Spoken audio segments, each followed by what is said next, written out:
Zoom and boom, everyone. Clear that from my screen. Good afternoon, evening, morning, wherever you may be watching from.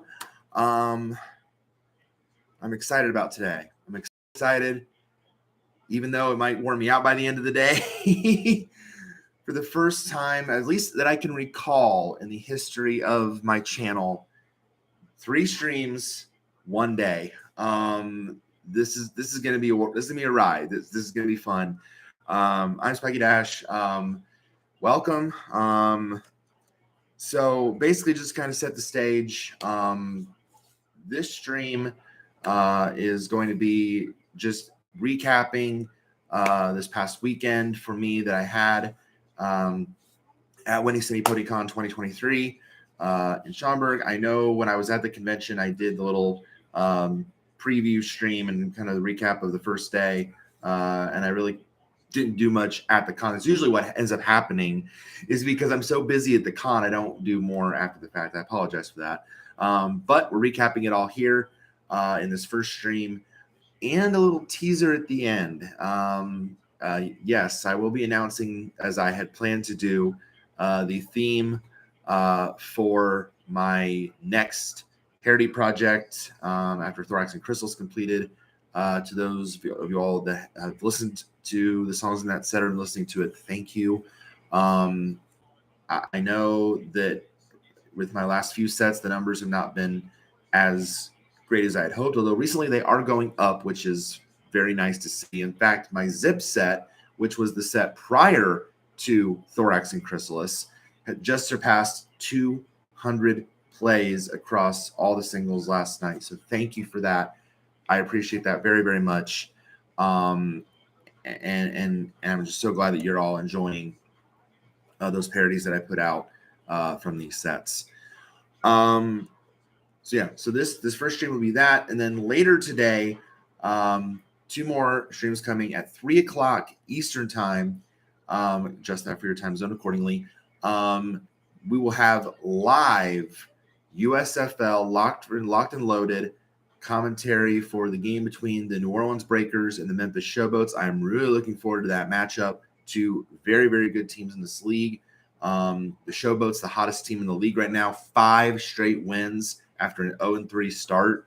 I really want to see them perform. So it'll be interesting to see about that. And then later, and immediately following that game and that stream, we will then dive right into, because I cannot wait another week to review it, especially since there's already been some things popping up in terms of screenshots and whatnot. I haven't been spoiled the plot or anything, but there's been some screenshots popping up.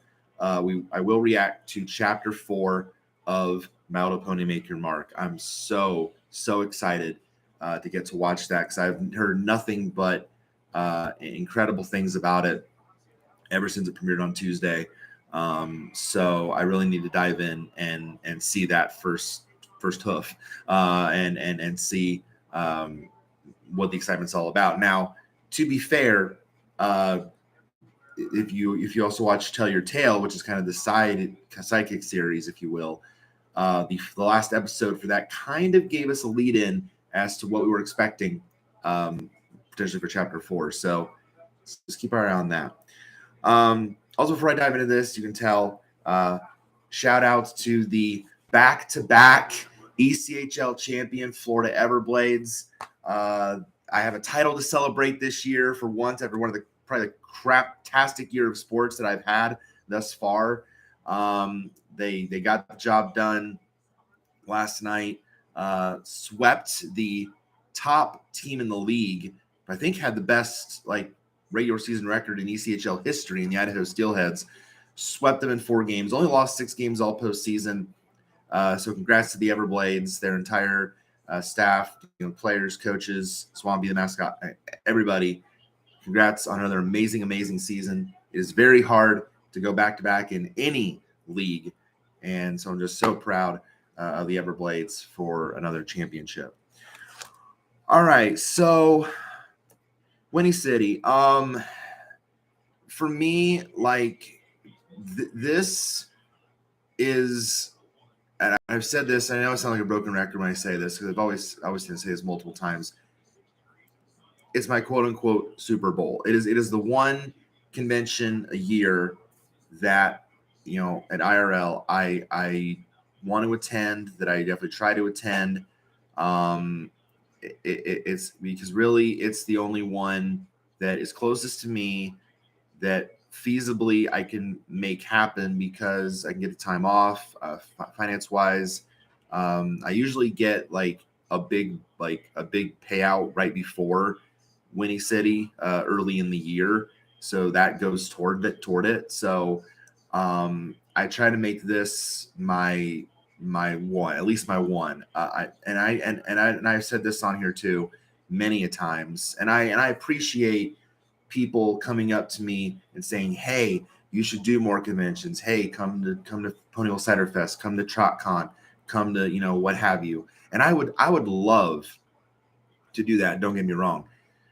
The issue though is not only just getting the time off, which in most cases that's not a problem. The biggest thing though is the financial side of it, and making it, because I put a lot toward Whinny City alone, and I tend to spend a good chunk toward that. So for a second convention to happen, it would be very, very tricky. As much as I would love to do it, it would be a very tall endeavor. Um, but we'll see. I'm not ruling out completely a chance maybe to go to Cider Fest this year. The only problem is that with it being in November, it does tend to be the busiest. It starts the retail time where I work in retail, and so the holiday time starts to get really picked up in terms of traffic, and they need as many people as they can get.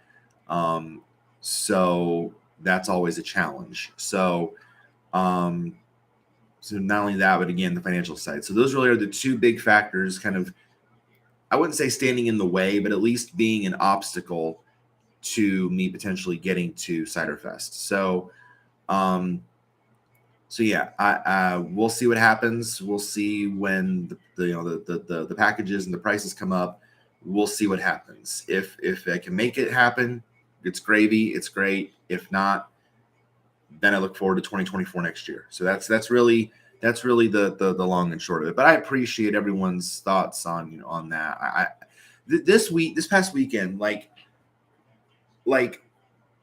I have sponsored Whinny City. I've attended Whinny City every year since 2017.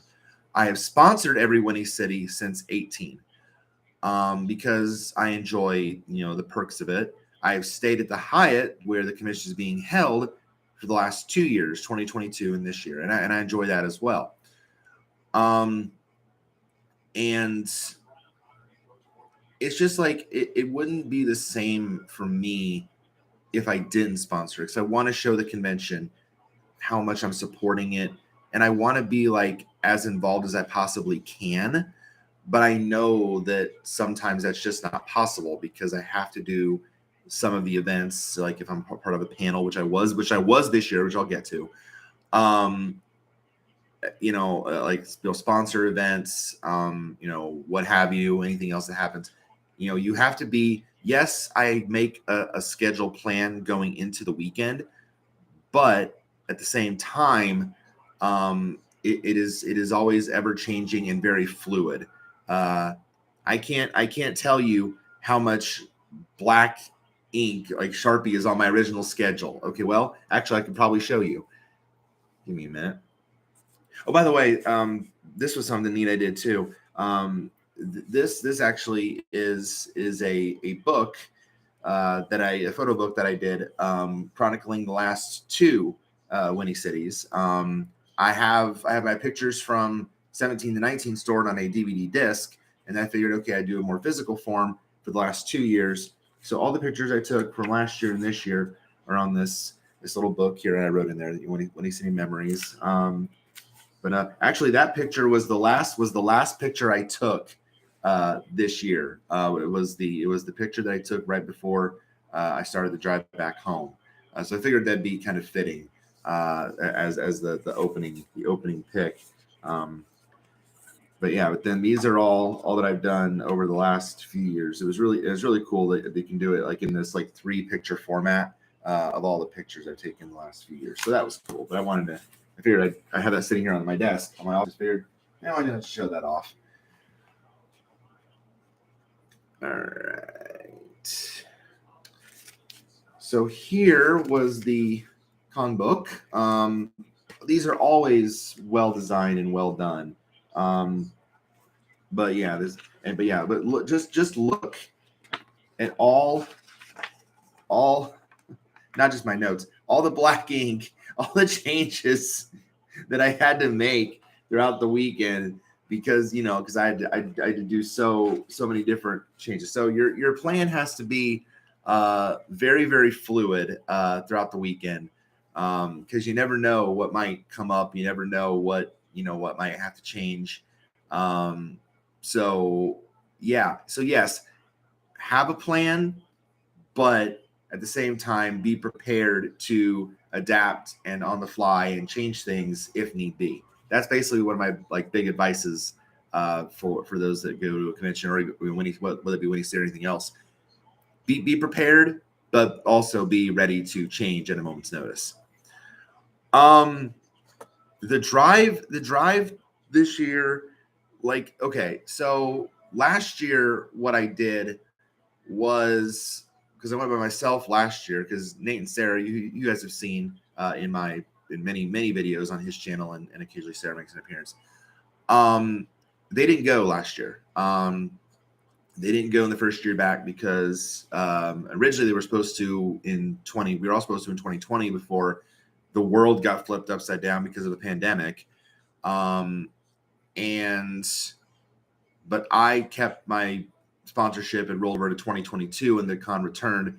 They couldn't because they had emergency car repairs to make, and they needed that money toward that. So they did not go in 2022. So I went by myself. And what I did was, in order to get there the most efficient way that I could without being stuck in traffic, I avoided the interstate entirely. Yes, it took a little longer to get to con, mind you, but I just didn't want to deal with the hectic, Chicago traffic. But this year we decided we would, since we were all going, we would convoy there together. We took the damn Ryan Interstate, as they call it, the damn Ryan Expressway. And I'm going to tell y'all, this year was the sketchiest drive that I've ever been a part of. It was so, I'm not kidding, it was so flippin' sketchy. The big reason being, you're petrified as a driver when you're going 60, 70 miles an hour down an interstate, and there's a truck in front of you hauling rocks. Yeah, that's pretty scary stuff. Because you don't know, because one bad bounce that one of those rocks takes, and your windshield could be effed up immediately. And it kind of happened to me. Thankfully, not terribly. Just a little bit of a nick. I got a windshield battle scar from a rock. It's on the right side of my windshield. A little tiny nick. Thankfully, it'll probably be an easy fix. But yeah, that scared me because I heard it once I went under one of the bridges. I heard, and I'm like, what the hey was that? And then I saw it, and I'm like, oh snap! And I knew I shouldn't have because of my Christian nature, but I'm cursing at this truck. I mean, I'm like, I'm like getting mini road rage toward this rock carrying truck, and it's like, come on now, like seriously. So don't haul rocks on the interstate, please, for the sake of other drivers. Please and thank you. Traffic was sketchy. I mean, traffic is sketchy, but man, was it sketchy. There were people being really bold, crossing multiple lanes of traffic, of course, not signaling, not giving me an opportunity to move over when I'm signaling. Like, it was sketchy as all get out. It scared me to death. And then at one point, as we're getting closer, I'm about an hour, so still about an hour or so away, but I know I'm getting close to Schaumburg. Google has me go off this exit, and then I'm starting to go down these roads I have never seen before. I'm going down back alleys of a factory. I don't know where the hey I'm at. I'm like, I'm like, Google, what is wrong with you? Get me the hey out of here. Although I didn't say hey, I'm like, get me out of here. Get me back to a road that I recognize. Eventually it did. and I'm like, okay, now I see familiar street names again. And then you're close when you definitely see the names that you're used to seeing on the signs over the years, especially when I see Higgins Road, I know I'm close. And I turn down that, and eventually you see the big sign that says Village of Schaumburg, and you're there. So it's a moment of just pure joy and elation. The moment that I either turn into it or I see that straight shot and I see the Regency in front of me and I see it, and it's like, I'm ready for another awesome, awesome weekend. And I can't help but smile when I see it. And so it's great. And the great thing is, of course, also about this convention and any convention, in the pony fandom, is seeing your friends, seeing the people that the people that you interact with all the time, especially for me in the BlepCon server. Seeing these people that really well, and just chatting, catching up, talking pony, the love I felt was just, even before con started, I saw 10 people that I knew. 10. Like, I don't even think I had that last year. Like seriously. 10 people. Let's see. Grayscale, who I always tend to see first in the lobby, always, who basically spent the majority of con with me last year. And I very much appreciate him for that, and for making me not feel as alone. And also, and again, surprising the heck out of me going to Lou Manati's with me, which was awesome. Taylor, who I saw last year downstairs, Red Card, Statman Dan, who I talked to a ton of time at BlepCon, of course, Dewey, Do the Daring Do. We spent a lot of time together this weekend. Same with Taylor and Red Card as I did last year. Luck Rock, who's an amazing musician and the amazing programming director who put together the amazing schedule this past weekend. And Angel Wings, who I got to be on a panel with and was incredible. AJN Rules, who is quickly becoming one of my best friends and in the fandom, and is has been amazing to me in BlepCon. We finally met in person after talking for so long. Was just great to interact with him all weekend. Samu Dash and Cowgirl Amber Evergreen, all on day one.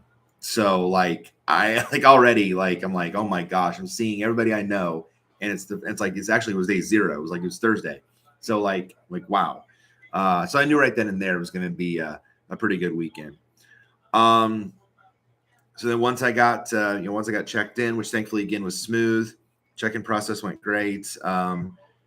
The room, I got to be on the 5th floor again, second straight year, top of the world. Got to be out there, a different room number this time though, so a different perspective. Because last year, I was basically at the front of the hotel. I could basically see the entry point where the flags were from my room. So that's where I was in 2022. This year, I was actually part of. I jumped on early and I got the con block with a discounted rate for Whinny City. But this year, I was kind of in the corner, and so if you know the hotel layout, the hotels here.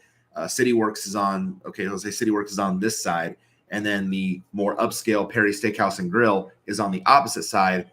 I can see Perry's right out my window. That's kind of where I was in relation to where I was this year. But still a great view of Schaumburg. I can see the mall in the distance, Woodfield Mall in the distance, which also on day 0, we walked around a little bit before we checked into the hotels, mostly because Nate and Sarah were trying to find a phone case. I didn't really see anything there that jumped out at my eye, although in like a couple years prior, we spent a lot of time downtown at the mall. That's where I first was introduced to Blaze Pizza, which is amazing, by the way. I love it. I highly recommend it. But yeah, that's where I was in the room. The room was great.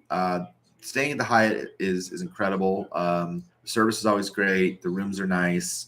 Considering how hot it was this past weekend in the 90s, my room was a comfortable, beautiful 68 degrees all weekend. I love that. Although I will say though that at the con, some of the panel rooms, especially downstairs, like Deep Dish and Hoofwork, were downright freezing. But it was comfortable. Okay, I'll say it was better than being hot. Okay, it was better than being hot. But then after I got all settled into the hotel later that night, my pre-convention tradition, CityWorks. I've done this ever since I think 2019. Yes, because I think that's when they first, because we knew that it was coming. They were in the process of building it when we first went to con. And then once it was finally built and done, we started the tradition of going to CityWorks, which is right next to the hotel. Very convenient. And once again, they knocked it out of the park. I have never been disappointed leaving CityWorks ever. The service is amazing. The staff is incredible. And the food, I highly, highly recommend it. My go-to for appetizers, the popcorn chicken, southern fried, amazing. The pretzel bites are to die for.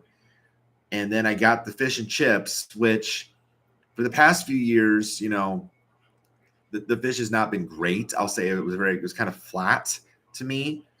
But this year I quickly noticed an immense improvement. It was not as dull as it had been in past years, a lot more flavorful to it. And I even told the waitress as she came up and checked on me, see how I was doing. I said, I got to give you this compliment. I'm going to shower you here with this, but this is the best that you've had the fish and chips ever. Like I've been coming here for years and this is the best it's been. And she said, oh yeah, we recently changed the recipe. And I'm like, I noticed. I noticed that you changed it. This is so much better. So I hope that they stick with that because it was truly amazing. It was absolutely incredible. And it always hits it out of the park. Speaking of hitting it out of the park, and something that I didn't get to do last year, and looking back, I guess I regret it, but now, and it's probably because I was at dinner and it was an earlier time in the day, but now they moved it later in the day and it really helped its cause, was the buckball tournament. I really, really wanted to attend it this year. And I'm really glad I didn't, because what a fun way to kick off the convention. Because last year they were in like I said, they were in an earlier time slot and they struggled to really get people to play. They only had like 3 teams. But this year they had 8 and I think it's because, by having it in a later time slot, more people are already, have arrived by this time. So, that's very helpful to get people to play. And now, granted, I was in no shape to play. Like I was dealing with right before, like a few days before I left for con at work, I did something in my back. I don't know what, but I was trying to remove a shelf from a section and instant pain. And I was still fairly sore throughout the weekend. Not as bad as I was, mind you, but I was still sore throughout the weekend.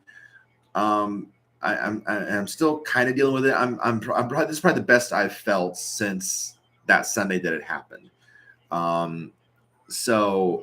Which was the Sunday prior to this last Sunday. It was like the last few days in May. It was the 500 race. It was on the day of the race. But I didn't want to miss it this year. I was in no shape. I was in no shape to play it. I would gladly watch this year. I didn't want to miss it. I brought a total. And speaking, it kind of goes back with my room. My tradition, another tradition that I have, is that when I'm in my room and if I get a window, I put my plushes that I'm bringing for the weekend in the window so everyone can see them. Last year, what was cool is that it got noticed since I was so out front. It got noticed by the TrotCon social media, who's Thoth Penswell. And he took a picture of it and posted it to TrotCon social media. And I said right away, "Hey, you found my room." And it's like, oh, okay, they found, so yeah. So if you see pony plushes in the window at Whinny City, it's probably me. But this year I brought 8 of them. I think the most I ever brought to a convention, because I only brought 6 last year, but I brought 8 this year because I have 2 new OCs, which you can see right over this shoulder here. There's my, all up and down, there's my OCs, because there's Spiky, there's Fireflight, there's Striker, who's my changeling, and then there's Fathom Wave, who's my Bat Pony Unicorn. So I brought all of them this year, along with Zip and Starlight, of course, which I always tend to bring. And then I brought Soren and Brayburn, who I usually tend to bring anyway, especially if Syntax is there, which he was this year as a community guest. But also because Brayburn's voice actor, Michael Dangerfield, was there this year. So I thought, I'm going to get him to sign, Brayburn. So I brought Soren and Brayburn. I wear my Wonderbolt shirt usually on day 0. And so I brought them to Buckball. Thought they'd enjoy it. Oh, it was so fun. I'm glad that I didn't miss it, because the competition was fierce and intense. It was, a lot of the matches came down to the final point. Taylor was discount Al Michaels, as he said, as the announcer, but he was very good. He was very good, very entertaining. Red Card did a great job as the ref. Crackle's Cousin Cosplay, was a part of it as well. Top 3 teams got medals, which was cool. Grayscale actually competed in it, but his team, I think, lost in like the 3rd place game. But still very fun all around. The title game came down to the final point. It was so thrilling. Just a fun way to kick off the convention. And as usual, sometimes throughout the weekend, you'll see a lot of cosplayers throughout the convention. Especially, you'll see a few dressed up as ponies, of course. And actually, Cadence and Octavia were there at Buckball. And they actually posed for pictures after the Buckball game completed. So that was really cool. So then Friday, day 1, this was a pretty loaded day. This is a pretty loaded full day for me, although I think Saturday ended up being the busier of the 2, and it usually is. I apologize. I'm still trying to wake up. I've only been up since like 11, so 11 Eastern time, so bear with me. I did not think, honestly, now again, this is another example of your schedule switching up on the fly. I did not think that I'd be able to hit the vendor hall until Saturday, but I forgot that they open it up a half hour early for sponsors before, because the opening ceremonies are at 11, and usually they don't start on time anyway. So I figured, why not hit it up for opening ceremony? Sure. And I appreciate, and I get it. And I understand the fact that, the pandemic is no longer a national emergency. It's no longer a thing. So masks weren't required throughout the entire convention. They were required in the vendor hall, which I understand because, some of the vendors are immunocompromised. I understand that. So I completely respect that and understand it. I'm not against it. I'm totally fine. There was a bit of confusion, though. I will say this, and maybe it's nitpicky, but there was a bit of confusion as to whether or not masks were required for guests of honor sessions. Because I noticed that before the autograph session on Friday, they were handing them out to people. So I'm thinking, okay, they're going to be required. So when I first go in there, I put mine on, and when I'm getting pictures with Vincent Tong, the voice of Sandbar, Flash Sentry, Garble, Rumble, I have my mask on. But then when I'm getting a picture with AJ Bridell, who's the voice of Pip, she's like, do you want to have her mask on or off? So I'm like, oh, well, then clearly it's not required if she's asking me this question. So bit of a confusion there. Maybe in future years we need like a more definitive answer before we, do things when he said just a heads up. But no, I figured before opening ceremonies, I hit the vendor hall. And I usually, there are so many incredible, vendors in this fandom that I've supported many times through the years. Afro Thunder, with her amazing, buttons and, and prints and everything. It's just amazing. Baja Griffin, they're incredible with the art that they produce, and everything they have. I still have the Student 6 poster on the wall. My pins that I've gotten from them get recognized at work all the time. Silver Quill, got some stuff from him this year. Skiggles, who, if you see my OC badge, Skiggles did that and got some more pins from her this year. Just the amount of just talent and the vending is in this fandom just blows me away. And so I got a pretty decent haul this year. I didn't get any plushes this year. I didn't really see any that were, and I understand the plushes have to be pretty well priced, but I didn't see any that I really needed. Unlike Zip over there. Hi, Zipperoo. Unlike Zip over there, which I immediately, when I saw at Gleamy Dreams' booth last year, I'm like, I must have you. We connected, okay? Like there was an immediate connection. Like I see that $600 price tag, but I'm like, I don't care. Zip, you're coming home with me. So I didn't have that this year, unfortunately, but I got a couple more pins to add to my collection. I got Rainbow Dash and I got Starlight from Skiggles. Thank you, Skiggles. So now I have 5 pins on my vest now that I wear to work, joining my Smolder pin and Ocellus pin that I got from Baja and Zip, and then now Rainbow Dash and Starlight. So thank you again, Baja, and thank you, Skiggles. I got buttons of Pip, Zip, Sambar, and Brayburn from Afro Thunder, and the prints for the guest of honor to sign. And I got keychains from Silver Quill's booth of Ember, Soren, and the Changelings. So very, very cool. I was a little bit bummed, actually, that the Silver Quill was not a community guest this year. I was kind of surprised at that.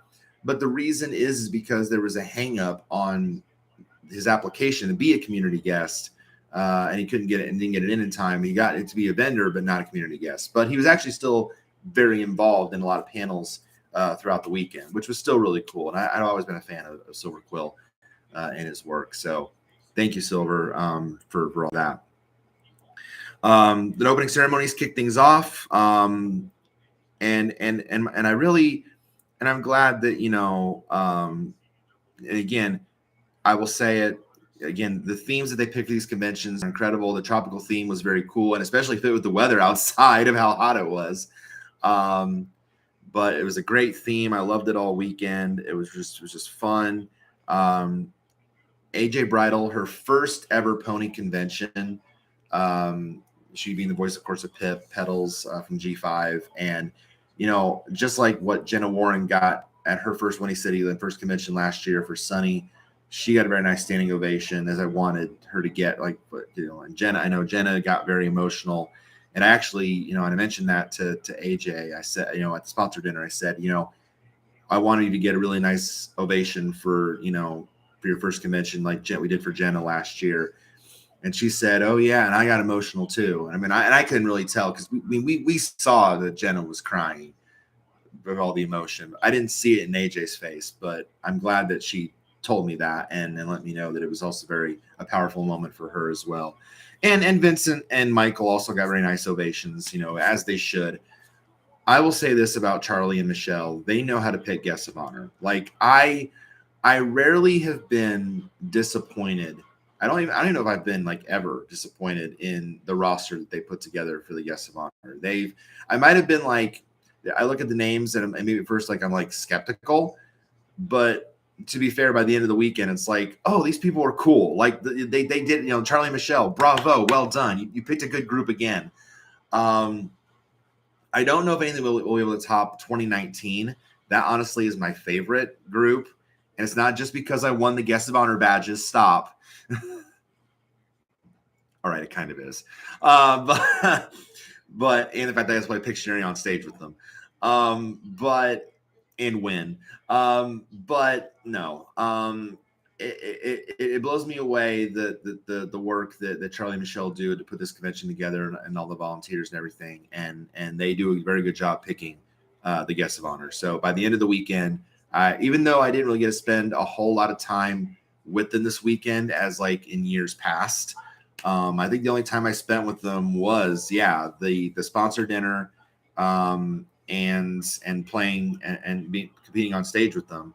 I think that was really the only time I spent with them all weekend, because I did not. This was bad. For the first time ever in my Whinny City history, I did not get to see a guest of the panel, which was unfortunate, and that was only because I either had another panel going on at the same time, that was basically the reason why, or another event. That was the only reason why I could attend a guest of honor panel as an audience member, was because there was something else going on. So, but still a great group regardless. So then following that, the next thing I had to do, especially after 2022, was compete in the Quiplash qualifier. Now, I had to redeem myself after what happened in 2022, the previous year, because that did not go very well for me. I was in the first group, and I don't know if I just got bad prompts, just bad luck, or the competition was just so intense that I had no chance. I ended up dead freaking last year in my group, and I said, you know what, I can't let that lie. I can't. I have to redeem myself, and so I was going to do it again this year. But again, I had to pick either one of the days, because I was going to miss a panel that I wanted to go to regardless. Again, changing and adapting on the fly. You have to make tough decisions at these conventions. So it's like, okay, do I miss the Sports Bronies panel on Friday, or do I miss the Tell Your Tale panel on Saturday? Well, I didn't want to miss the Tell Your Tale panel on Saturday, because I want to see, how hard Taylor and the friends go. So I figured I'd miss the Sports Bronies panel this year just to compete in Quiplash. And I started off slow again. After the first round. The prompts weren't great. I was 5th after round 1. And I thought, oh, here we go again. But later rounds, the points doubled, some good prompts helped me in the end. I see my score climbing up. I'm in 2nd heading into Thriplash, even though I know that round can change everything. And in the end, I held my 2nd place, and I qualified for the final. I was so happy. I was so ecstatic. I've actually had a really good run of Jackbox luck lately. Like, I really have. I know that the last time I played it in the BlebCon server, when I did Use Your Words, I won. Like, I won Use Your Words, and I think it was like the first time I'd ever played it, which was amazing. So yeah, and now I qualified for the main, and so I get to be on the main stage on Sunday again, where, mind you, as I mentioned with the Pictionary thing, I have had previous success. So, and I get to play with the guest of honor, which is just so cool. So that was exciting. And then after that, I continued my tradition of I usually want to get all the autographs done on Friday. That way it's done. It's out of the way. It doesn't conflict with anything else that I'm doing on Saturday or Sunday. I just want to get it done. First session, done and out of the way. And again, as I mentioned, I can't say this enough, all 3 of them, Vincent, AJ, Michael, all 3 of them were absolutely amazing. Vincent Tong was, I on this first day, I wore my Student 6 shirt that I've worn before on streams. My Spikey, my OC, my main OC plush got to come with me the first day during the day daytime events. And Vincent noticed that. He was very appreciative of my shirt and the fact that I had Primitive Sandbar ready for him to go. He said, I love playing that role. It was fun. But yeah, Vincent was great. AJ,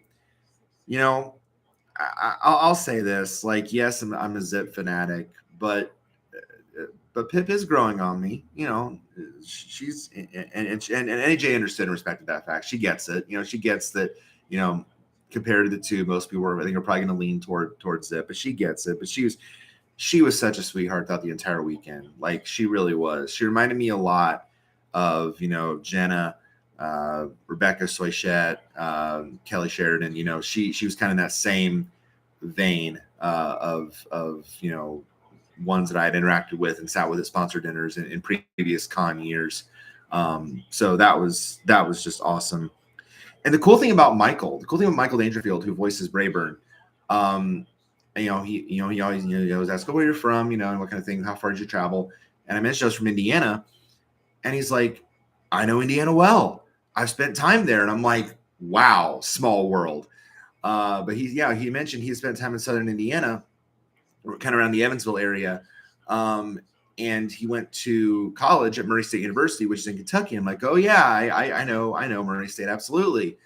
And then I said, yeah, I like home of the Racers. He's like, that's right. And I said, so you have the Racers, and in the Indiana we have the Pacers.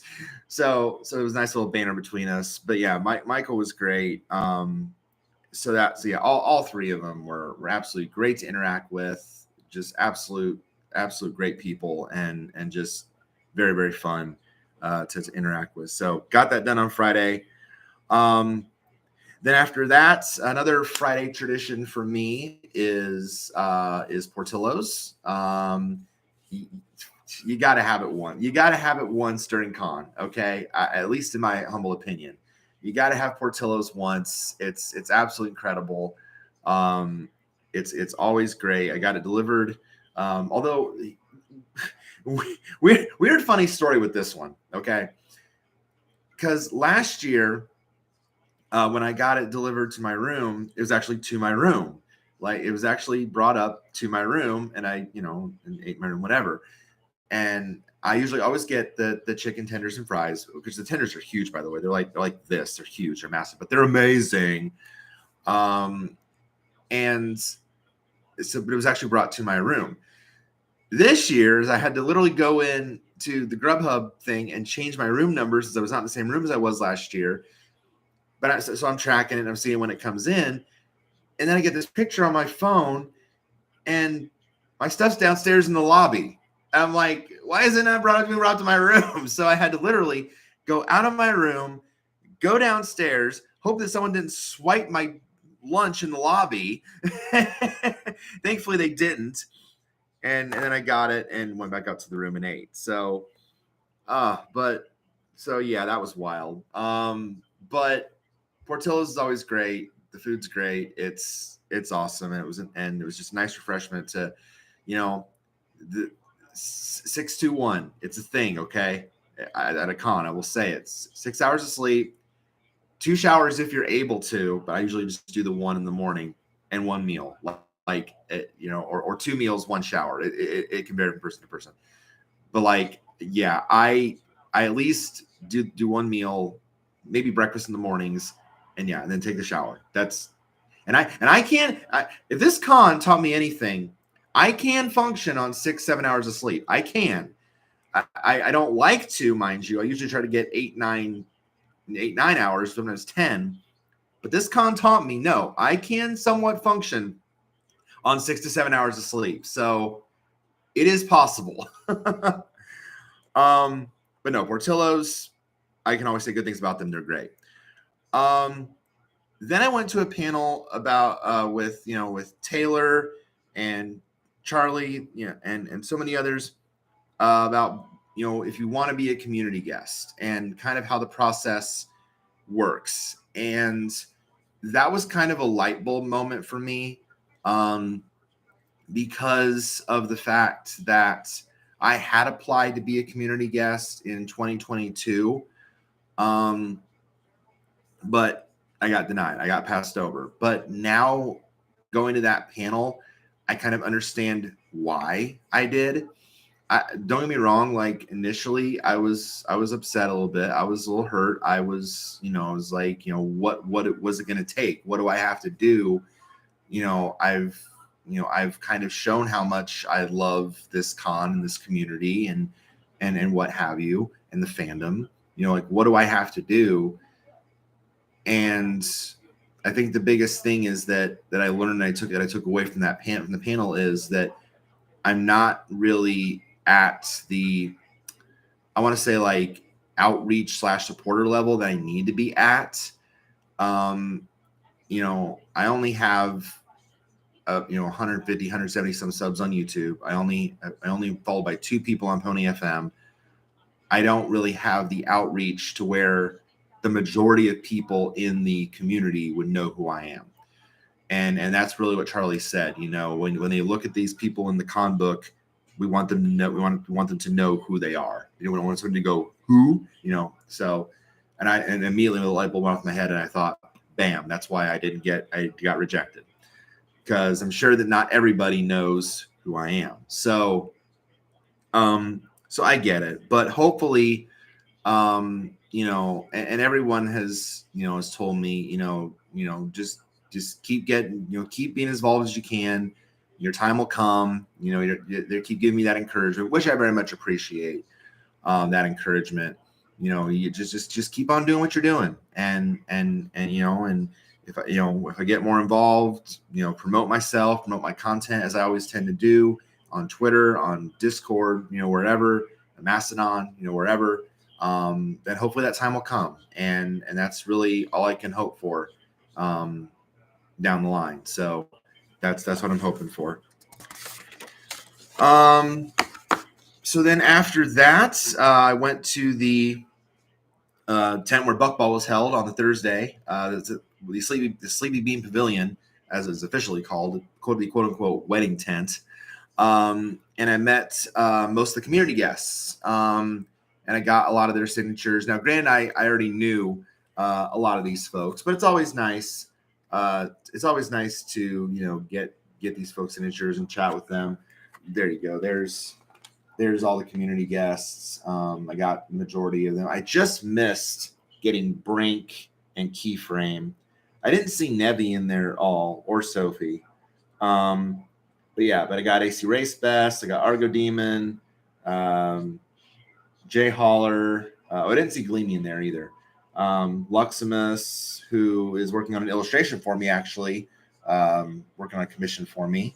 She gave me an update on that and said, hopefully, she'll have it done by this summer. So thank you, Lux. I appreciate that. Paleo Steno, of course, Red Card, Saber Spark. It was great to see Saber again this year after he missed last year because of COVID. It was great to see Saber again. Then Taylor, of course, Vivid Syntax, so I love to death. And Volrath, who's making his first appearance. And I even got Silver Quill to sign it. Of course, Silver Quill, true to form, signs it in silver Sharpie because he has to be, stick to the standard. So that was great. And then the night comes around, and Spikey goes back up to his room, and I bring Striker, my changeling, right here. Striker, my changeling OC, to the night events. And they switched up the Grand Galloping Gala this year, and instead they went to more or less a Grand Galloping luau to fit the Tropical Getaway theme. And it was a nice change of pace. It was something different, something new to try. Now they then changed the dress code so where you could wear Hawaiian shirts and khaki stuff, khaki pants or shorts, sandals, flip flops, what have you, beach attire. I wore as I said I was going to do, I think I wore my parrot head hat from my Jimmy Buffett concert that I went to. I did wear that, which was great. And I saw a few others throughout the weekend as well. I think Thoth had one too. But then they said, because the change was so last minute and sudden that people still wanted to wear formal wear, they could. So it was kind of a mix of the two, but still very nice. And Crackle's cousin cosplay, they requested my presence. They wanted me to be there because I had been very skeptical of the gala in the past. It wasn't really, I'm a fan of the more, the concerts later in the night on Friday, on Saturday, than the more formal gala I wasn't really a big fan of that, and they reached out to me and said, hey, can you explain why you're not a fan of this? And well, it's just because it's more formal, and the dance lessons are long, yada yada yada. And they're like, oh, I understand that. It's some people don't like that style, but tell you what, if you're a fan of Bolt, as you say you are, which I am, I like Bolt Super Pony and his DJ work and all that. If you're a fan of Bolt and you can put up with us doing that for a little bit, I'd like to see your presence at the gala. Before they change it to the luau. And I said, okay, well, how can I turn down that offer? How can I turn down my presence being requested? So I went. I did. Now I've said this. I'm sure I've said this before, but I'll say it again. I am really not one for choreography. Like, I'm not good at it. Like, even in school, when we did dancing in school, I was not very good at it. So I'm more of a freestyle individual. But I did join the conga circle at least once. I did it once. It was really cool. Okay. It was really cool. We were just going around the dance floor and it was great. And then both the sets by the Ukulele Bronies and Bolt were absolutely incredible. And then once the main concert started, really the only, act that I stayed for, because that I really knew them the best, and I also saw them last year, was Loudsdale. And it's always great to see them, that being Luck Rock and Do the Daring Do, perform on stage together. It's always amazing. Now last year in 2022, they did more of an acoustic kind of laid back set. This year is more of their heavier stuff and the more traditional stuff that they had done over time. And it's always great to sing along to those songs that I know so well. Dewey doing Carry My Water, that's iconic. That's a staple. He has to do that at least once. Showstopper, Glimmer, then of course, We Were Here, which is an outstanding song. It's amazing. And it was just, and there were just so many highlights from that. Luck Rock and I not only get along so well just because we both love music, but he is also a Zipster like me. Zip is best G5 pony. He even did his ballad Zip, and the cool thing, he brings out this cardboard cutout of Zip, and I'm like, okay, that's cool. But then he's like, I want the crowd to try something, and it's like, as I'm doing this song, just if we can get the crowd to crowd surf Zip over the crowd, like she's flying through the crowd, that would be really cool. And I'm like, yes, that would be awesome. So as he's doing his song, we're just moving this cardboard cutout among the crowd, and it was the coolest thing. It was so neat. Another highlight, though, also from Luck Rock, was when he sang a song "Want to Be a Wonderbolt." He actually had a cosplay that Crackle Cousin made for him, and it's these huge blue Wonderbolt wings, got a Wonderbolt jersey on, and when those things opened up, the crowd just erupted. It was absolutely incredible to see that. So that was so cool. And again, I mentioned that Stryker, my changeling, joined me for that. And the last panel of the night was, again, not originally part of my schedule. It was not originally on my list. But once I saw the description of this and who was hosting it, I thought, you know what? I'm going to go to this, not just because it's Vivid's panel, but because it looks really interesting. And again, I'm glad I did, because Crack That Ship was absolutely hilarious. They have this, how basically it was Vivid. It was his editor, Forrest, who we got to talk to throughout the weekend. Rick, hi, Jovi. And it was Volrath. It was those four. And they basically have, on their computer program, they have this wheel of all these characters from the show, G4, G5. And they spin it, and it lands on two different characters, and they have to tell a story in 30 seconds about those characters. It could be friendship, romantic, whatever. And then the one that told the worst story had to take a shot of alcohol, as voted on by the audience. We all got these little signs that said boo on them. So whenever we voted, it was the worst one got the booze, and then they took the shot. And I'm pretty sure that Volrath had to take the most because his were kind of rough, and he had like this darkness of energy thing, and it was like, but he said it was good. So, and then poor Rick also had to take a lot too. Vivid did really not have to take a whole lot, but that's because Vivid is such an incredible writer. If you're looking for a good fanfic author in the fandom, I highly recommend Vivid Syntax. His work is absolutely incredible, as I'm sure you've seen, and I've tweeted about it. I own some of his books. I own Sensation. It's an amazing read. I'm now reading the sequel, by the way, to Sensation Appaloosa. It's on FimFiction right now. I'm reading that. It's very, very enjoyable so far. I'm 4 chapters in. There's also Malort involved, which they all thought was terrible because it really tastes like gasoline.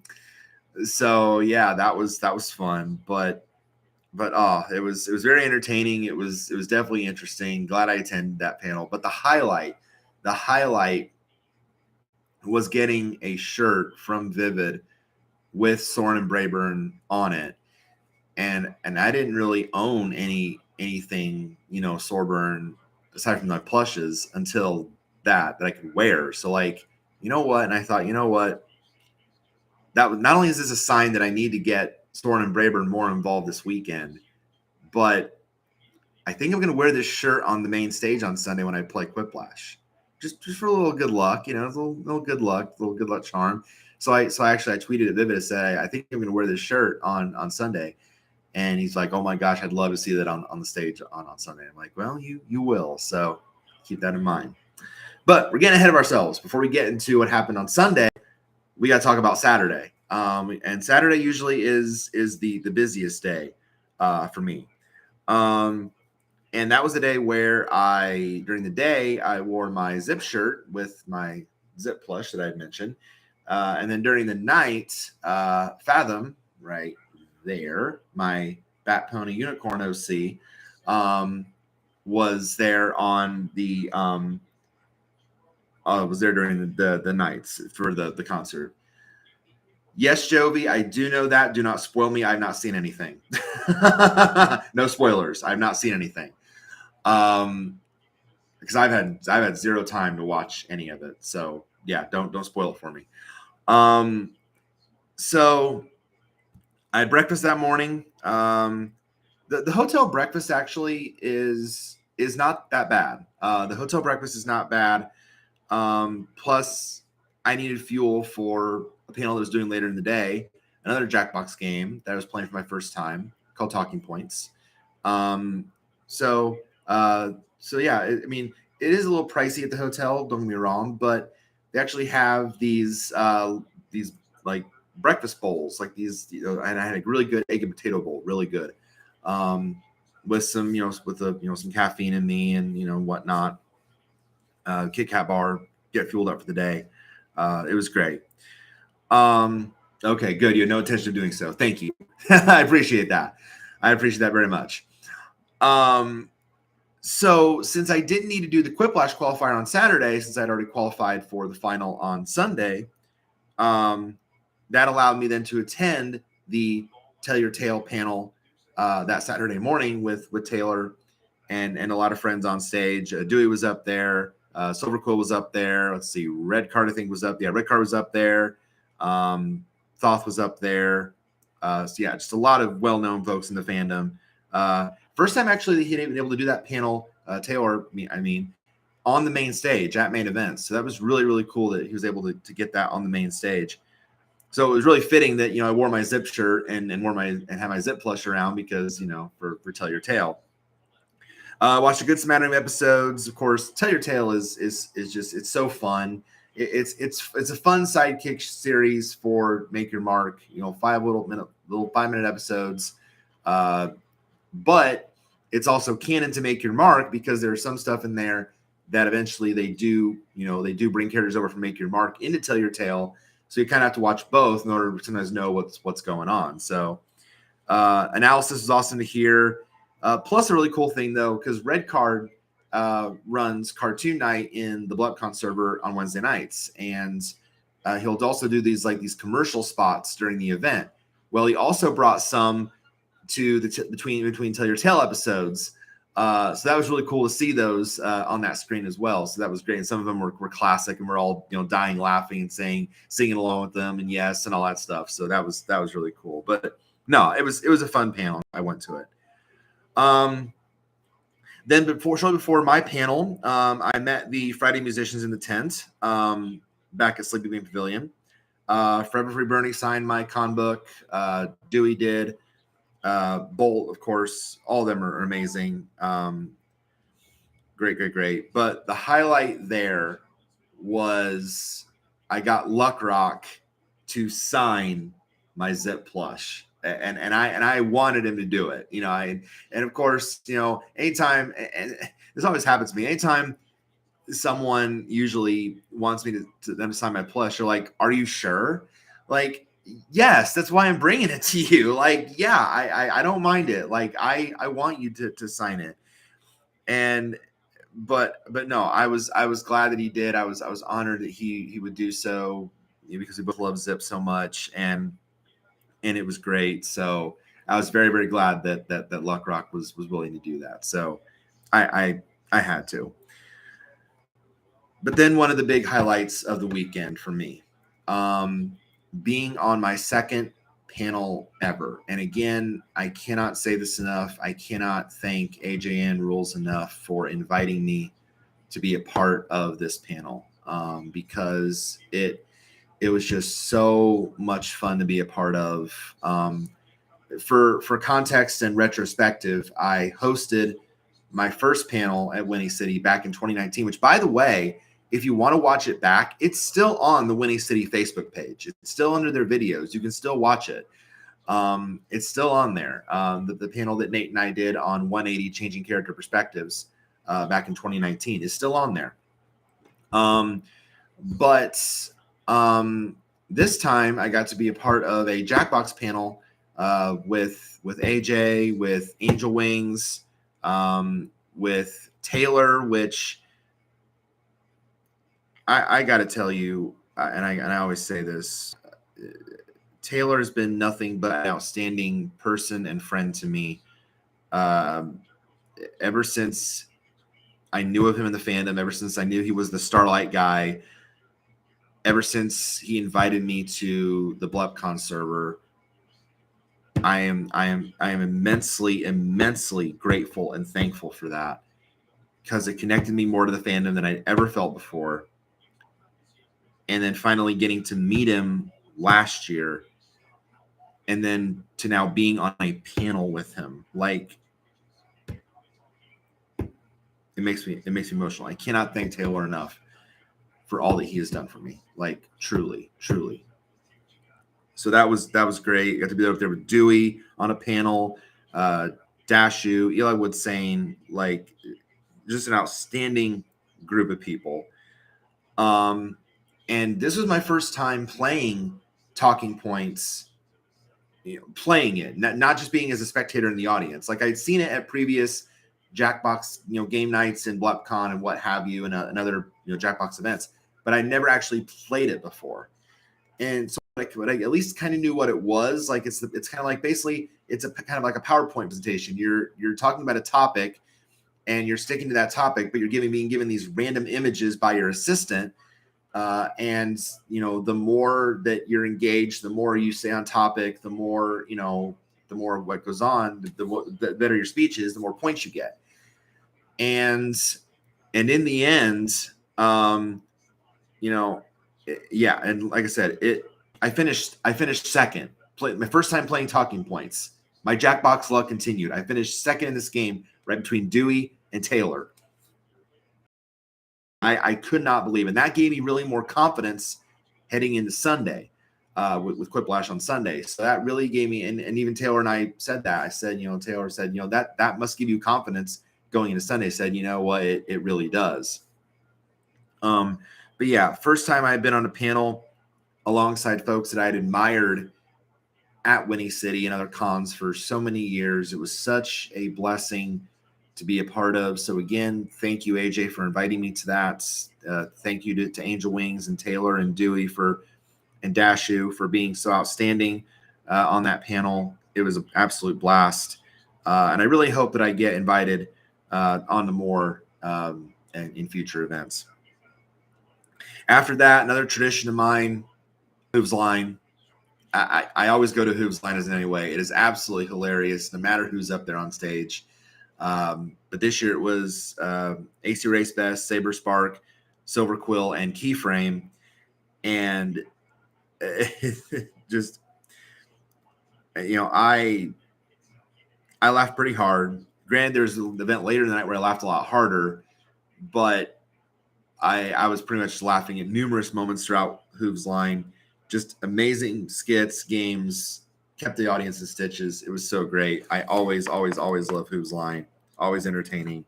And it was just, and thank you to Race's wife, Sarah Toodles, for putting that together, because it was absolutely outstanding. And the suggestions from from Scenes from a Hat and Who's Line were absolutely amazing. So yeah, great job everyone on that. I then went to Luck and Dewey's panel on writing horse music. I was only able to be there though for about like 40 minutes because I had the sponsor dinner to attend after that. But still very informative. As someone who, writes lyrics myself and sings and records the parodies, I'm always, intrigued to see, hear the techniques that are used to do it. But a lot of the questions are really, though, didn't really pertain to the writing as much or the songwriting as much. It's like more like the mixing and editing process, which I agree is kind of the hardest part of it all. Like writing for me now is getting a lot easier with all the with the theme sets that I've done, with the 10 theme sets that I've done. The writing part of it is getting a lot easier for me now.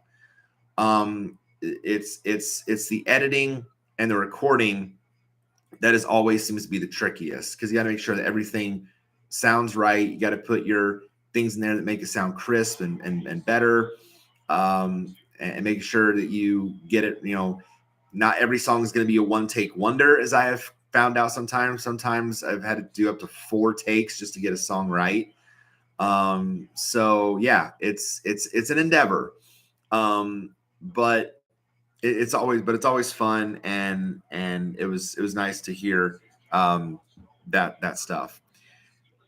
Sponsor dinner once again was amazing. This time, I think for the first time, the meal was actually catered by the hotel itself, which was very cool. Usually we get out from outside places like Giordano's or something like that, but this year it was just the hotel itself. But the traditional deep dish pizza was there. I think they had cheese, sausage, and like a Hawaiian thing fitting the tropical theme, of course. There was also some incredible brownies for dessert. I definitely partook in those, and they were incredible. But the cool thing was, again, perk of being a sponsor, you get, you want to be there early to make sure you get priority seating before you want to sit with what guests of honor you want to sit with. Well, Nate, Sarah, and I were the first 3 in line, which was awesome. So we got first choice, and we wanted to sit with AJ because, again, it was her first convention, and she has been nothing but outstanding all weekend up to that point. And so we quickly got seats at her table. So she really took, and I love when guests of honor, not saying that, how do I want to phrase this?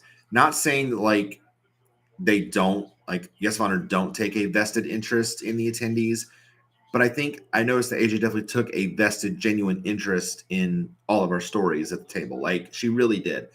When we introduced ourselves and to where we were from and what we do in the fandom and whatnot. So in all of our backgrounds and experiences.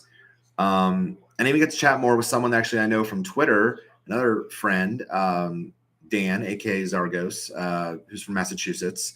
And we got chatted a lot more throughout the weekend. So that was really cool too. So again, chatting with people and catching up, and is another big highlight of the convention for me.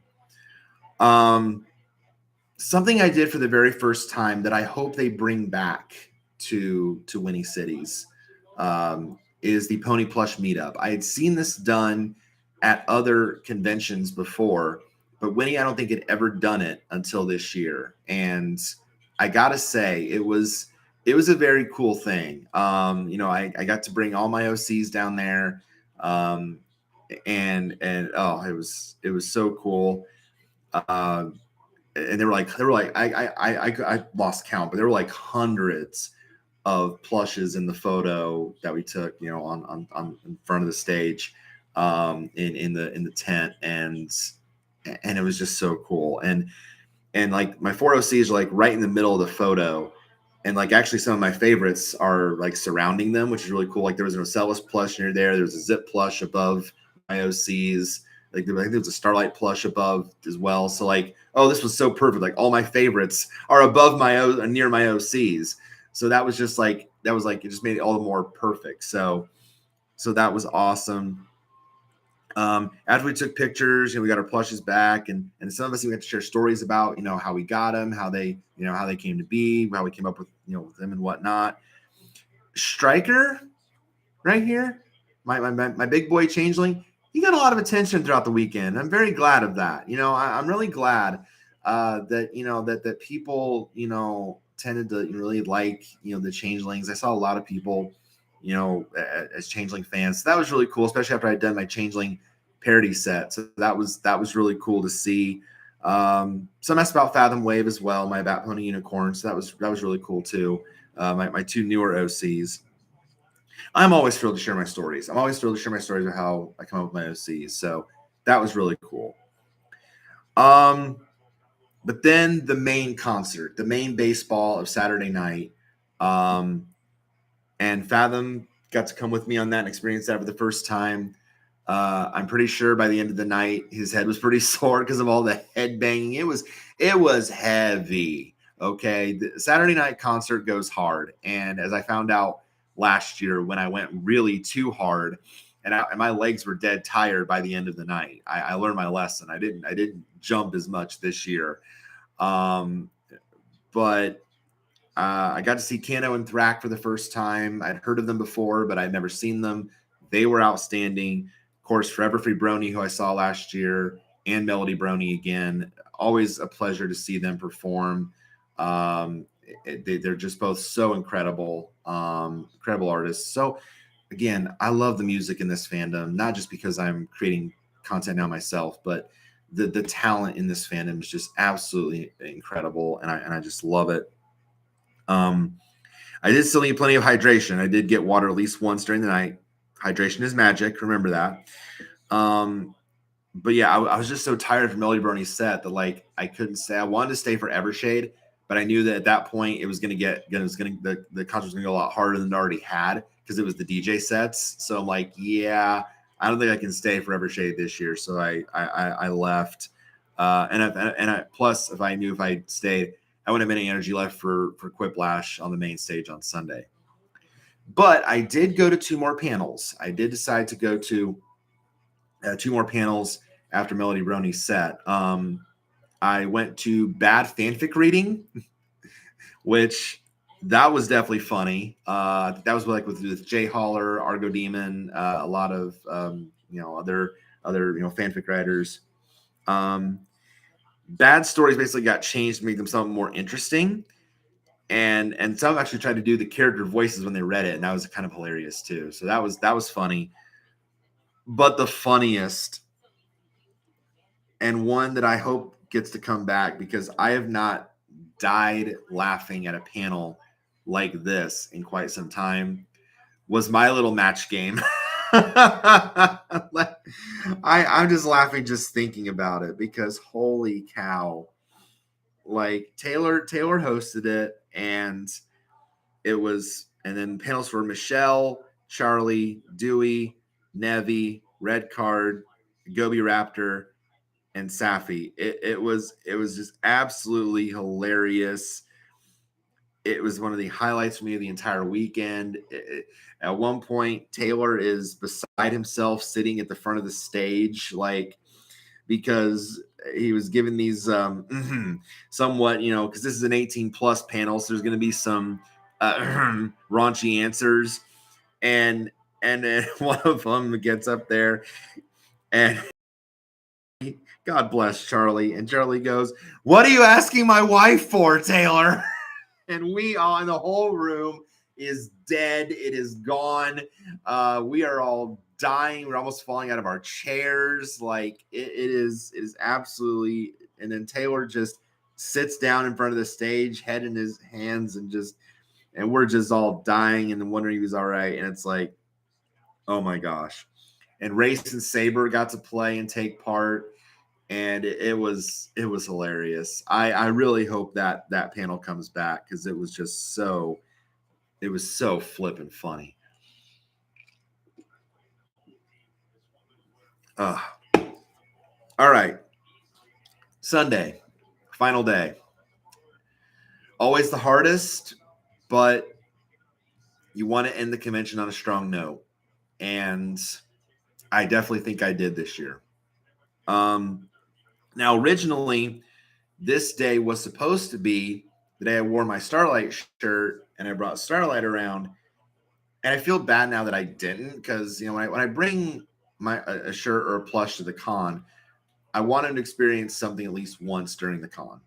That's my goal. I don't want to bring them just for just sitting in the window. I want to have them experience the con at some point. But like I said, after I got that shirt from Vivid at Crack That Ship, I'm like, no, I want to show my support for Sorburn. I want to show how much they and Vivid mean to me. So I'm gonna keep that love going. So I'm gonna wear the shirt for luck and keep it going. I'm gonna bring Soren and Brayburn up on stage with me for Quiplash. So for luck. Had a little better breakfast than the previous day. I didn't want to spend too much. By the end of the weekend, usually I don't have much left to spend, which was very true again this year. But I guess kind of the aim of con is to spend your bits. And so I a little bit lighter, but still had caffeine, still had a candy bar, got some Pringles, so a little bit lighter breakfast this time. It's still enough for some energy. I did go to one panel though before Quiplash, and this is really cool too. This was a highlight too, but more so for Nate than for me.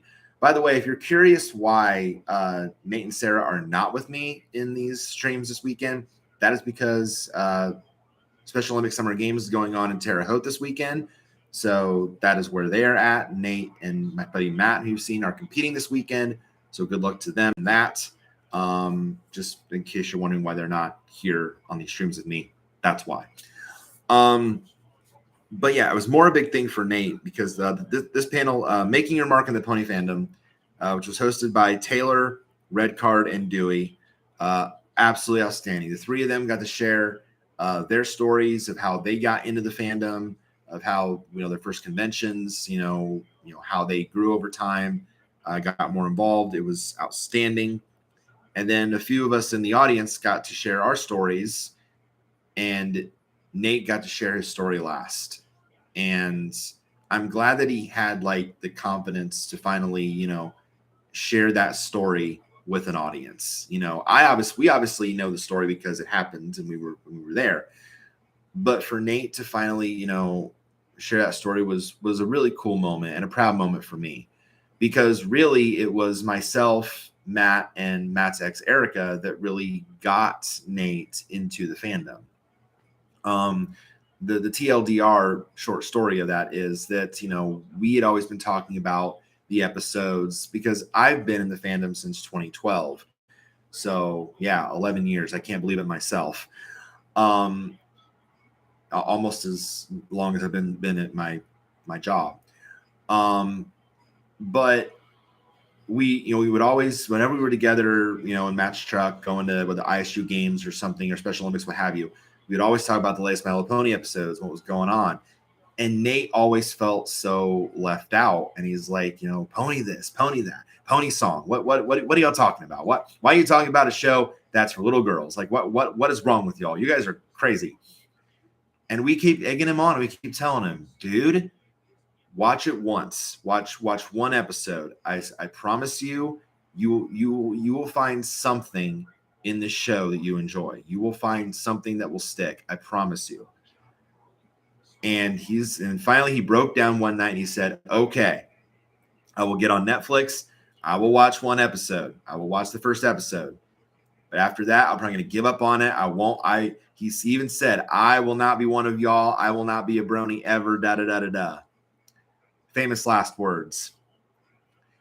Because many hours later and many episodes binge watched later, Erica calls Nate up and she goes, what you doing?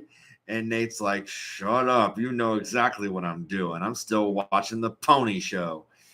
And then Eric is like, oh, I got to get Matt and Chris on this call. So he calls us up, and she says, hey guys, guess what Nate's doing? And I go, still watching the show? And she goes, yep. And all of us in unison at once go, we got it.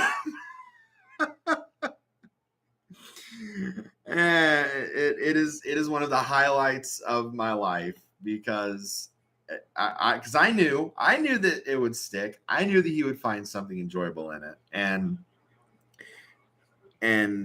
so yeah. But it was great that he could share that story with everybody. It was just a proud moment for me too to tell Taylor, Redcard, and Dewey, hey, this is how it happened.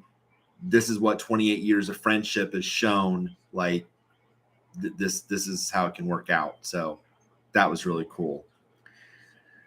All right. But then it's all built up to this. The highlight of the weekend for me. Main stage, Sunday. I'm ready to compete. Like I'm ready to compete now in this Quiplash qualifier. Regardless of what happens, regardless of where I finish, just the fact that I'm getting to compete on the main stage with the guests of honor, with some fellow amazing competitors, including Bolt the Super Pony, who qualified second in his group right after mine and also made it to the stage. I'm in awe, but I'm not intimidated. I'm ready. I'm ready to compete.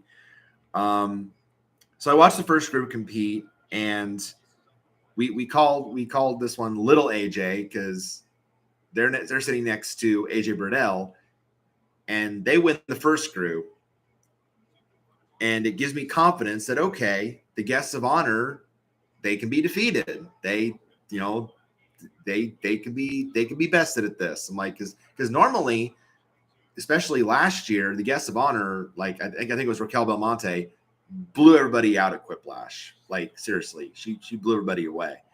So I'm like, okay, it can be done. So I'm the first one introduced. I sit next to AJ Burdell. They ask us about, what's a fun fact about you? And I realized that even this whole weekend, I haven't even shared the fact that I do parodies for the fandom. So I say that. I said, yeah, I've written since 2019. I've written, sang, and released parodies, Pony Side Song parodies since 2019. So they kept pointing out there's so many talented people up here on stage along with the guests of honor. So that was cool.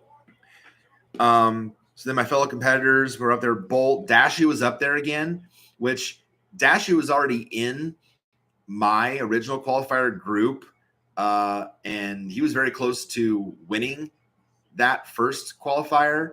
But then he got knocked out of the top two in Thriplash. So he must have then made it top two in the second day qualifier. So he's up there with me and ABFTW, which, by the way, if we found out, stands for Apple Bloom for the win. Very cool.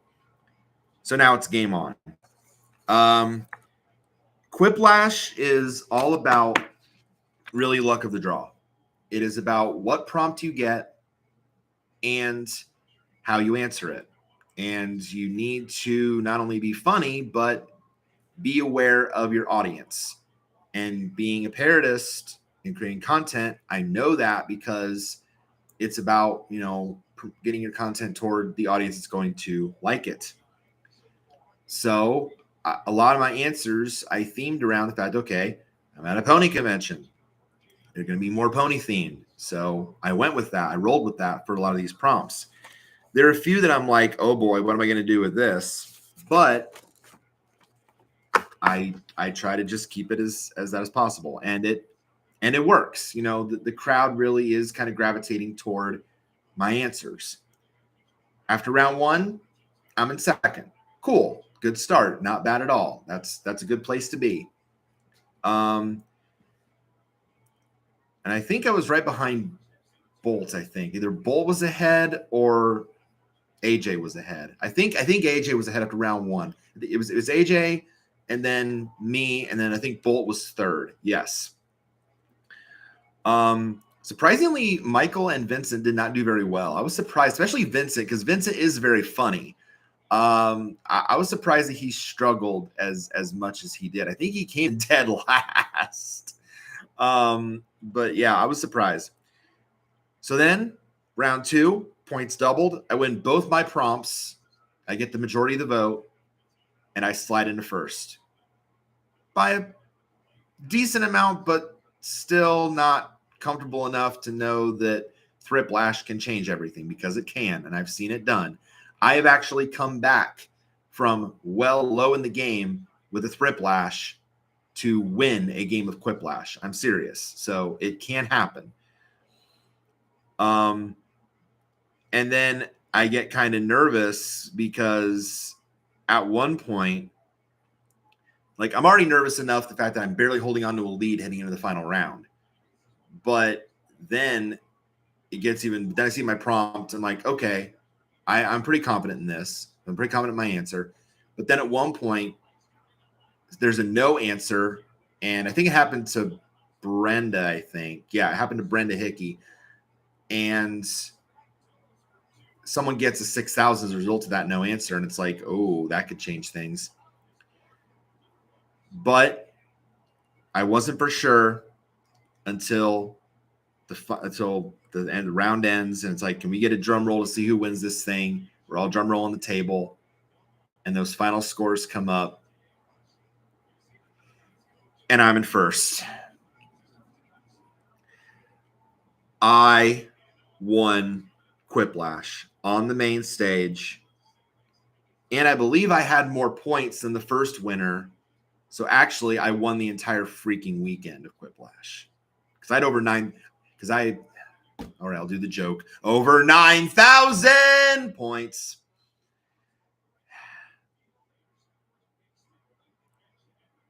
I beat Bolt by about 700. I think, no, actually it was like 560 points. Bolt was second. So it was nice for us to finish 1-2.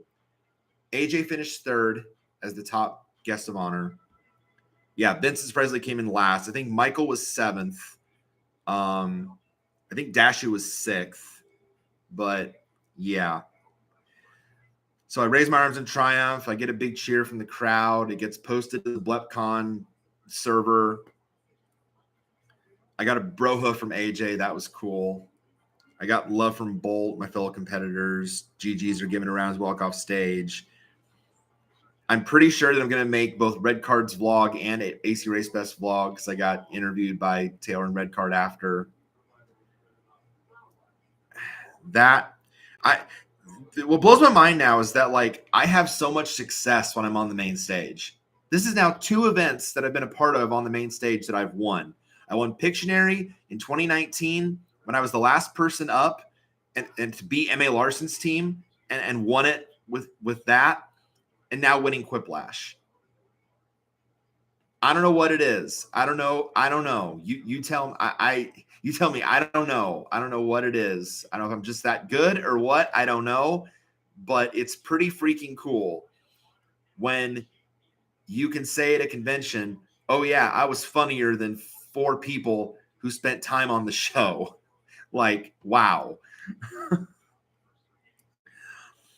And also winning it while, wearing the Swordburn shirt, that was like a badge of honor for me. And it makes me not only appreciate this incredible Jackbox run that I've been on, but it appreciates the love that I have for Swordburn even more than I did before the weekend.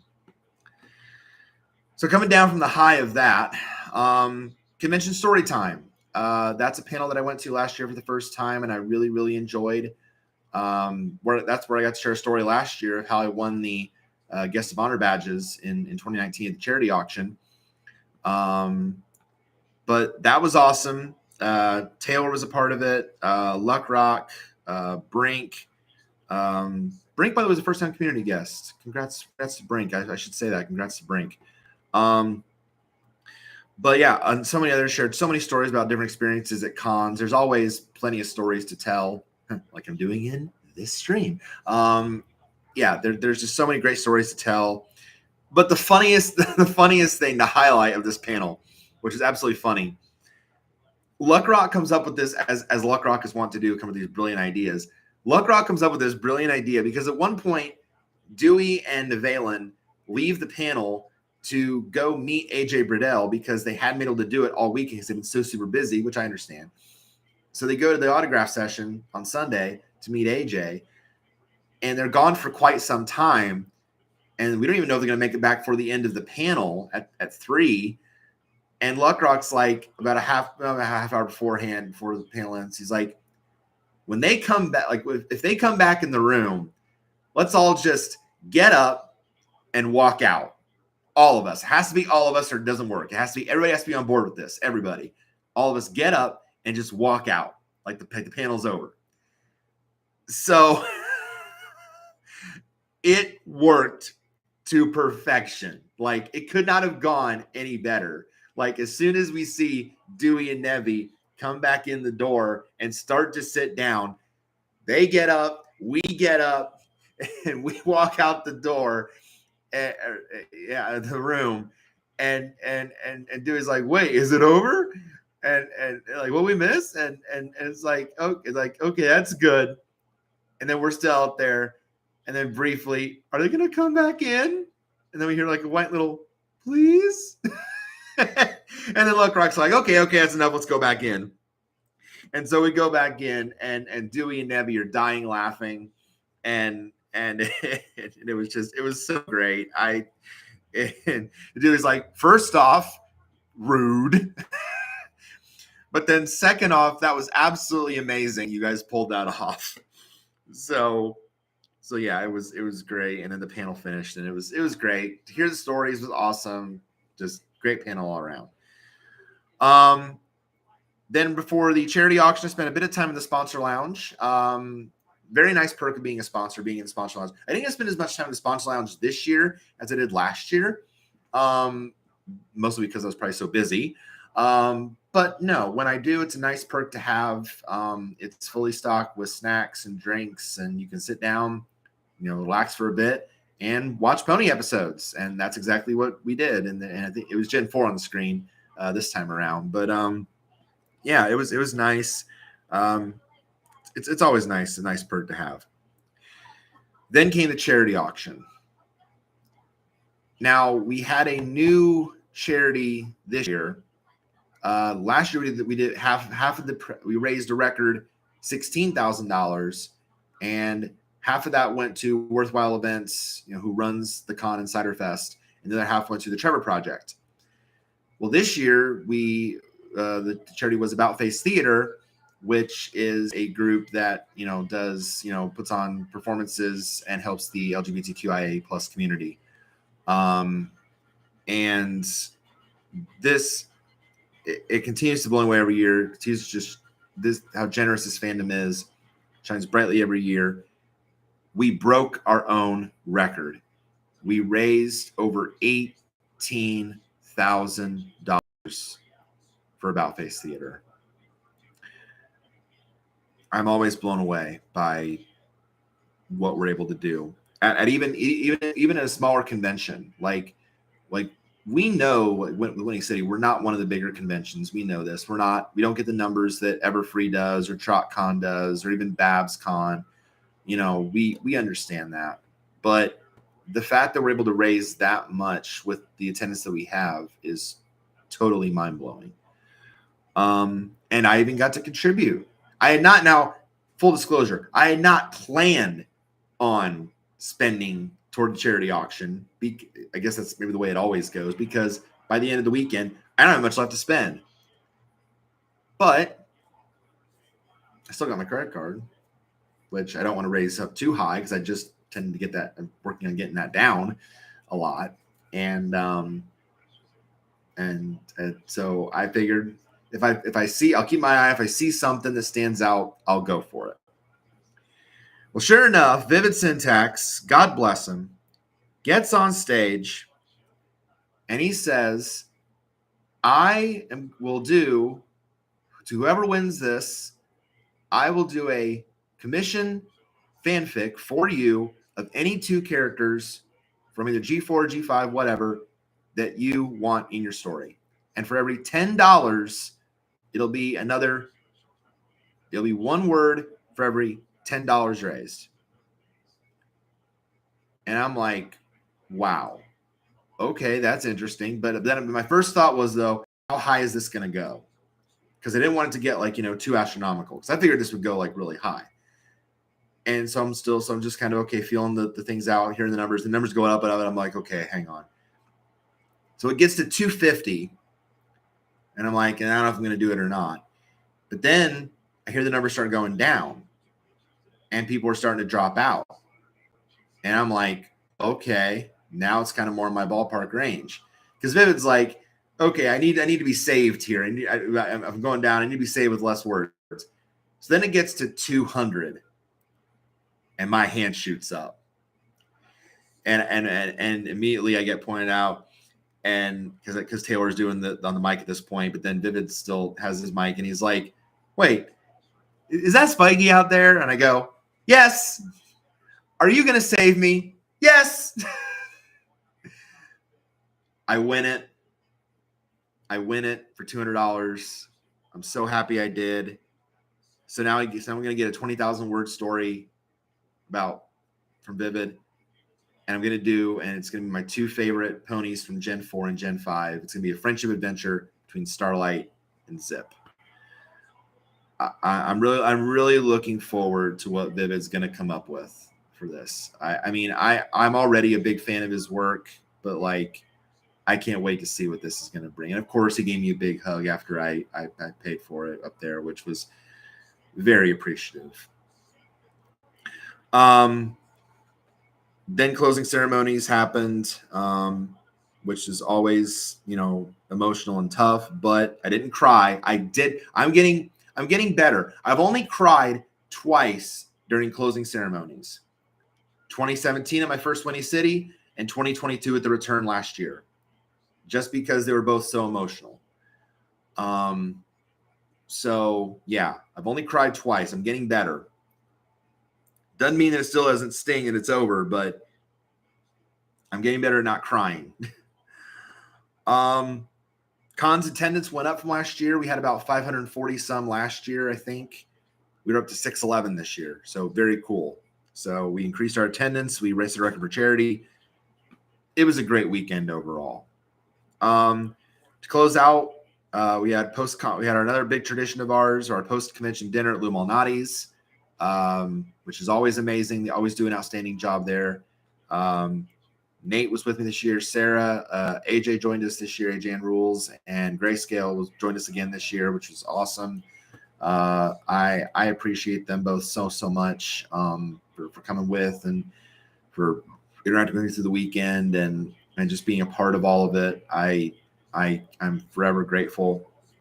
We all got to know each other better because Nate and Sarah was meeting AJ and Grayscale for the first time. So we got to know each other better through that. Swapped plenty of stories from this year's con and previous ones. We shared our favorite panels, favorite moments. And we also, and of course, we had an incredible meal, plenty of garlic bread, plenty of pasta, and of course, plenty of pizza.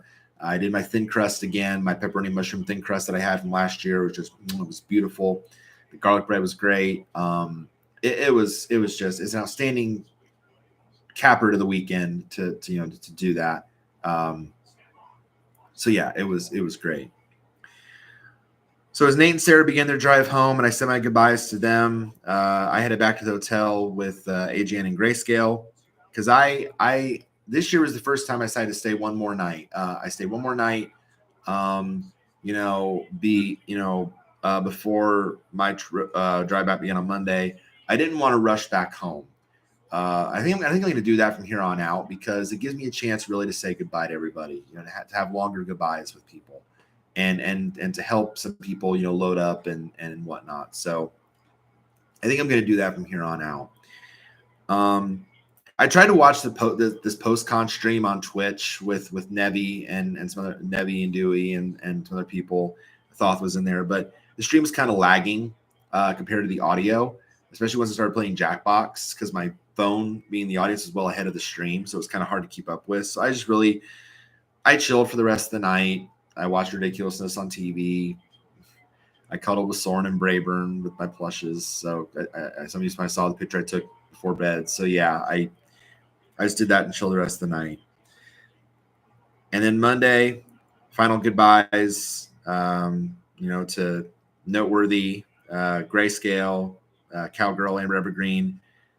And then the last person I got to say goodbye to, which was really meaningful, was Vivid. That made it really the most special. I got to help Vivid load some stuff in his car, which I was more than happy to do. I got one final big hug from him. I love Vivid to death. I do. He has been such a friend and such an integral, person to interact with in the fandom. And it just warms my heart, how much he appreciates me and I appreciate him in return. It just means a lot. So then walked out the door, said farewell, took more pictures of my car, which is I took this picture, which is the one, you just saw. That's the last one I took before the drive home. And that was Whinny City 2023. So yeah, I'm so grateful to everyone that I interacted with the entire weekend. Whinny City always seems to impress me every single year. I don't know how it raises the bar, but it does. It always seems to outdo itself, kind of like what I try to do for my parodies. Like I try to have the next one be better than the last. Well, Whinny City, I think, ends up doing that every single year. And this year, I honestly felt like I was more involved than I've ever been, but I never really felt tired except after the concerts.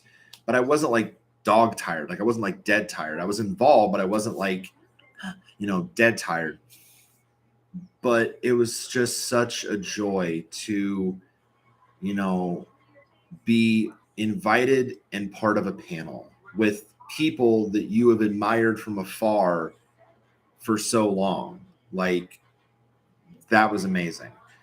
To, again, be on the main stage and not just compete against the guests of honor, but win. That was so cool. That is something I will never forget. From the concerts to the outstanding line of community guests, to the great attendees, to everyone I caught up with, and of course, especially to Charlie and Michelle. Thank you. Thank you, thank you, thank you for an incredible, amazing weekend. This Whinny City will definitely go down for me as one of my absolute favorites. It's right up there with 2019. It's up there with last year's. It's one of the tops for me, for sure. It definitely is one of the tops. So thank you for that. So again, who's to say, if Cider Fest is next for me, that's gravy. That's great. If it's Whinny City 2024 next year, that's okay too. I'll still be active in the BluckCon server. I'll still do my events on Monday nights. as much as I can. But I'll be for sports night and music night. I'll still promote my parody work in there. Absolutely. I don't intend, and of course I'll keep watching the show and content for as long as it comes out. But speaking of my parody work, this is the little teaser at the end. First off, the parodies, I do want to say to those who have been listening, thank you. As I mentioned, the last two sets, Zipsters Unite surpassed 200 plays yesterday. I was checking numbers last night. I got a big jump in a lot of tracks this past weekend, and that hopefully, maybe that is the con jump. I hope it is, but even if it isn't, I thank you for listening and enjoying my content. But so Zipsters Unite surpassed 200 plays. Thorax and Chrysalis numbers are starting to climb up a little bit more. I think it's like 130 some plays. So thank you for that. The Foundation of Friendship set actually surpassed the Terramar Tune set as the fourth most popular, fourth most played set that I've ever done. So thank you for that. Still, though, massively behind my top three, which is Best of the Rest, Lunar Tracks, and Star Tricks. I don't know if anything is going to catch those three because those are, well up there in the number sphere. But thank you to all who listen to my tracks. It is and parodies. It is very much appreciated. So what is next after I did a set on, I went back to Gen 4 after the Zip set. I did a set on the Changelings. What is next?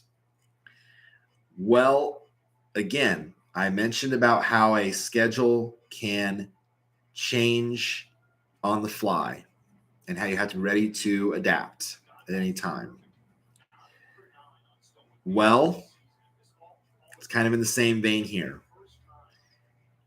Originally, I had planned for this next set to be a set dedicated to Shining Armor, because Shining Armor was the first pony that I had ever seen on screen when I watched the show. And I figured, why not give him a set to, show him the appreciation I have for the first character I ever saw in the show.